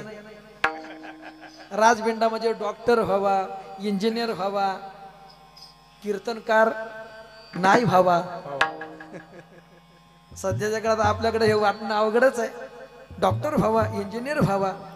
पण जसं प्रत्येक आईला लेकरू लहान असताना असंच वाटत असतं, पण सगळ्यांचीच पोरं डॉक्टर इंजिनियर होतात का हो? तुकोबराय म्हणतात नाही ना. मातेशी वाटे पुत्र व्हावा राजबिंडा पण कपाळीचा धोंडा सिन पावे. तो राजबिंडा होत नाही. मग जाय तिकडे पिढी लोक, जिकडे जातात तिकडे लोक त्याला शिव्या घालतात. मग ती आई नंतर म्हणते अरे 9 महिने 9 दिवस पोटात वागवलं याला, अंतकळाच्या वेदना सहन करत जन्माला घातलं. मला वाटलं होतं डॉक्टर इंजिनियर होईल, राजबिंडा होईल, पण नालायक निघालं पोरग. अरे याला 9 महिने पोटात वागवून अंतकळाच्या वेदना सहन करत याला जन्माला घालणं म्हणजे माझ्या जीवनातला तो व्यर्थ सीन झाला. ज्याच्या करता तो जन्माला घालायचा आहे ती गोष्ट घडली नाही तर त्याचा सीन झाला असं ती म्हणते. इकडे तसंच आहे. किंवा नाही कळलं तर थोडस पुढं एकाने विहीर खणली. 1 परस 2 परस 3 परस 4 परस 7 परस 8 परस 15 परस पाणी. हा काय आपल्याला काय बळ पडतंय? 15 परस पाणीच नाही लागलं. मग कोणीतरी म्हणलं विहिरीमध्ये बोर घ्या. पुन्हा उरलेले 10-15 हजार त्याच्यासाठी खर्च घातले. बोर करून बोर झालं. आडवे बोर घ्या. ते बोर करून तर आणखीनच बोर झालं पण पाणी लागलं नाही. मग तो काय म्हणतो अरे 15 परस. उभा बोर घेतला पाणी नाही. लोक म्हणले आडवे बोर. जवळचे सगळे पैसे खर्चले तरी पाणी लागलं नाही. उलट शेतात एक खड्डा झाला आणि खड्ड्यातला माल बाहेर टाकण्याकरता अर्धा एकर जमीन उठून गेली. एवढं करून पाणी लागलं नाही. नुसता काय झाला?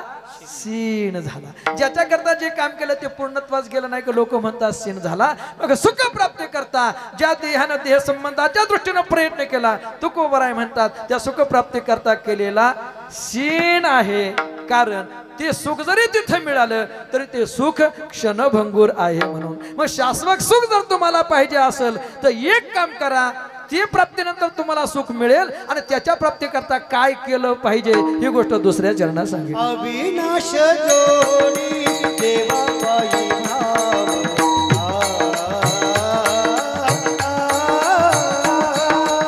अविनाश जोडी देवा पायी भाव.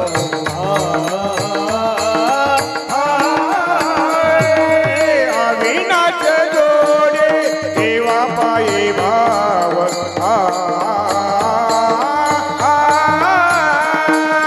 अविनाश जोडे देवा पायी भाव.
देह आणि देह संबंधानं याच्यामध्ये आम्हाला सुख मिळणार नाही, मिळालं तरी ते सुख क्षणभंगूर आहे, या व्यतिरिक्त सर्वस्वी आहे. शाश्वत सुख जर तुम्हाला पाहिजे असेल तर अविनाश भगवान परमात्म्याची जोडी तुम्ही केली पाहिजे. अविनाश करी आपुली ऐसे लावी मनापिशे गोविंदाच्या या नियमाप्रमाणे तरच तुम्हाला ते शाश्वत सुख मिळेल आणि तिथंच खऱ्या अर्थानं जीवाचं कल्याण आहे. देवाच्या व्यतिरिक्त देहाने देह संबंधानं जे आहे तो सगळा पसारा आहे. तो पसारा अगदी नाश पावणारा आहे, कारण जे आकार आलं ते एक दिवस नाश पावणारं असतं आणि जे नाश पावणारं नशिब आहे ते आपल्याला कधी सुख देत नसतं. म्हणून अविनाशाची जोडी करा. ती जोडी करत असताना त्याच्या पायी भाव ठेवल्यानंतरच ती आपल्याला जोडी होईल. हाही उपाय जगद्गुरु तुकोबाराने सांगितला. तुकोबाराय म्हणतात इथंच खऱ्या अर्थानं सकळ जीवाला विश्रांती आहे. म्हणून त्या नारायणाचं भगवान परमात्म्याचं नाव चित्तामध्ये सतत त्याचा आठवण ठेवला पाहिजे की ज्यानं नक्की त्या अविनाशी भगवान परमात्म्याची जोडी आपल्याला होऊ शकते. अभंग शेवटापर्यंत पोहोचवला. एकदा सर्वांनी या संतांनी आपल्याला उपदेश केला त्यांचं चिंतन करायचं आणि उर्वरित 1-2 मिनिटांमध्ये सेवेला विराम. ज्ञानेश्वर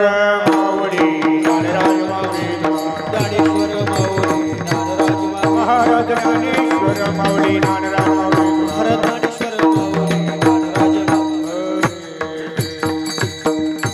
शास्त्रानं सांगितलं त्या पद्धतीनं आपण आचरण केलं पाहिजे.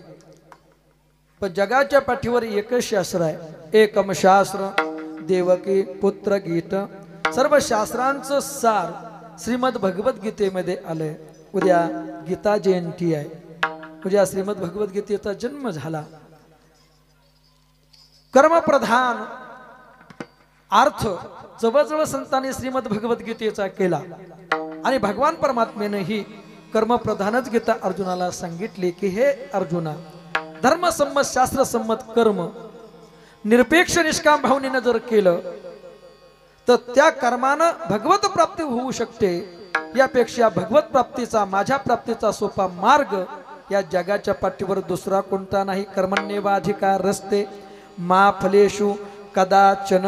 निष्काम भावनेनं केलेलं कर्म हे मजभावापर्यंत येऊन पोहोचतं. हा गीतेचा आणि सिद्धांत आहे. आणि संत महात्मे म्हणतात याहीपेक्षा नुसतं वाणीनं गीता गीता गीता जरी तुम्ही म्हणालात तरी गीता या शब्दानं तुम्हाला या मृत्यूलोकामध्ये पुनरावृत्ती म्हणजे पुन्हा जन्माला यावं लागणार नाही. गीता गीता गीता ऐसे जे म्हणती नाही पुनरावृत्ती तया नरा. सर्वात प्रगल्भ आणि सर्व शास्त्राचं सार असणारं एकच शास्त्र आहे ते म्हणजे श्रीमद भगवद्गीता शास्त्र. उद्या गीता जयंती आहे. उद्या नक्कीच श्रीमद भगवद्गीतेचं पारायण स्वाध्यायी मंडळी इथं आहेत. होईल तसं ज्ञानेश्वरीचं पारायण सुरूच आहे. अगदी 1 मिनिट फक्त आपला घेतो. अतिशय आनंद वाटला मला. मागाशी रामभाऊ महाराज म्हणाले की महाराज 30 महिला पारायणासाठी बसल्यात. किती सध्या पारायण बंद पडली आपल्याकडची. ज्ञानेश्वरी पारायण यादीच आणली त्यांनी. अजून नाव वाढलेली दिसतात. हा नक्कीच.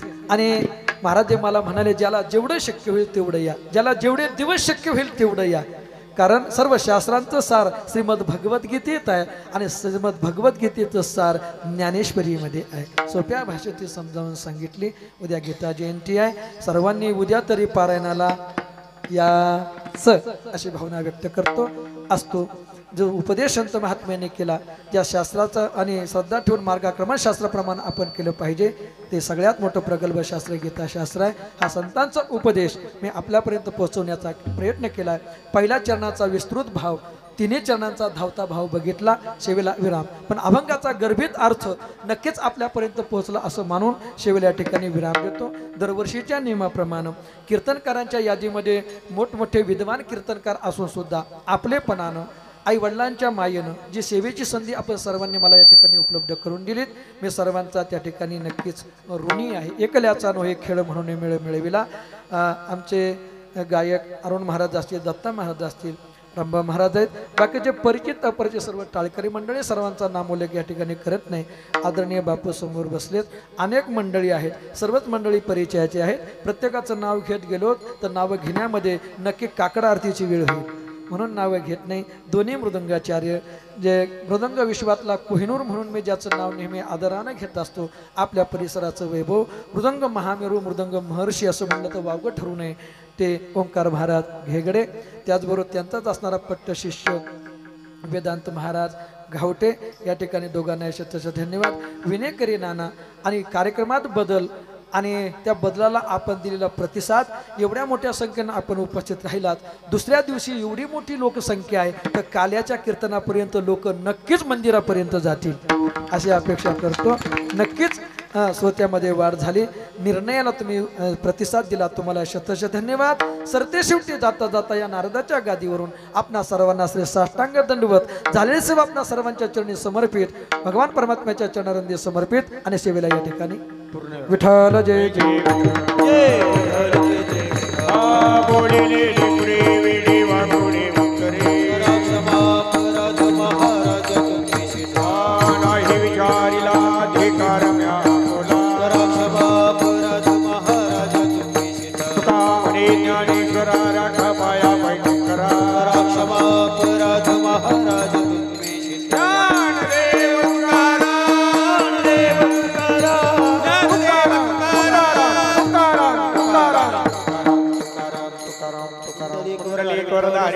श्री ज्ञानदेव तुकाराम पंढरीनाथ भगवान की जय.